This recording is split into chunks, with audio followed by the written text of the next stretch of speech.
নমস্কাৰ বন্ধুসকল, job news Assam চেনেলটোলৈ আপোনালোকক স্বাগতম জনাইছোঁ। বন্ধুসকল, এটা গুৰুত্বপূৰ্ণ নটিফিকেশ্যন আহিছে ডিপাৰ্টমেণ্ট অফ পোষ্টৰ ফালৰ পৰা। ইয়াতে কি আছে নটিফিকেশ্যনটো চাওঁ আহক।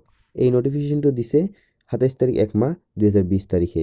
ইয়াতে ৰি নটিফিকেশ্যন কৰিছে, অৰ্থাৎ যোৱা 5 তাৰিখ 8 মাহ 2019 তাৰিখে যি গ্ৰামীণ ডাক সেৱকৰ কাৰণে ক্লাছ 10 লৈকে পঢ়া কেণ্ডিডেটৰ কাৰণে গ্ৰামীণ ডাক সেৱকৰ এপ্লাই হৈছিল, সেই এপ্লাইটোৰ ডেটটো আকৌ ৰিঅ'পেন কৰিছে। অৰ্থাৎ আকৌ যিসকল ফ্ৰেছ কৰি নতুন কৰি এপ্লাই কৰিব বিচাৰিছে তেওঁলোকে এপ্লাই কৰিব পাৰিব।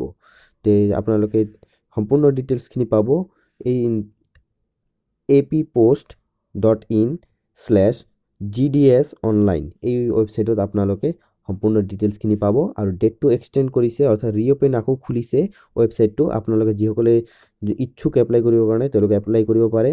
এপ্লাই ডেটটো দিছে 27 তাৰিখ 1 মাহ 2020 পৰা আৰম্ভ কৰি 9 তাৰিখ 2 মাহ 2020 লৈকে আপোনালোকে আকৌ এপ্লাই কৰিব পাৰিব।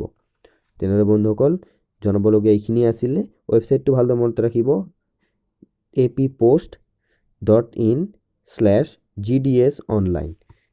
ইয়াতে আপোনালোকে সকলো তথ্যখিনি পাব আৰু এই ৱেবছাইটৰ যোগেদি আপোনালোকে অনলাইন ফৰ্ম ছাবমিশ্যন কৰিব লাগিব। এইখিনি আছিল জনাবলগীয়া।